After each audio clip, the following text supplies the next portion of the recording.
Welcome to Guide Guru. We hope this video helps. You start by gathering proof. Bring the receipt and the garment. Once done, head straight to customer service. Do not attempt any tampering. Explain calmly that a security tag was not removed at checkout and make sure to show ID if requested.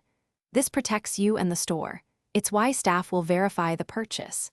If you bought online, have the order number and payment method handy, since those details speed resolution and prevent misunderstandings.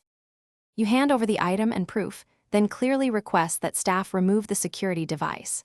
Staff have the proper tools and procedures to do this safely, and once they confirm your purchase, the tag will be removed without damage. If the first employee can't help, ask for a supervisor. Make sure to remain calm and factual.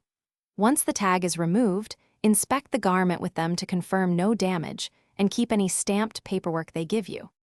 After the tag is off, retain the receipt and any written confirmation. This safeguards you against disputes. If staff won't remove the tag despite proof, politely escalate to corporate customer support or the store manager. Explain timelines and show payment records. If the garment was damaged during the incident, document it with photos and request a repair, refund, or replacement. If resolution still fails, you can consider filing a consumer complaint with local authorities or a consumer protection agency. Thanks for watching. Consider subscribing if we helped you today.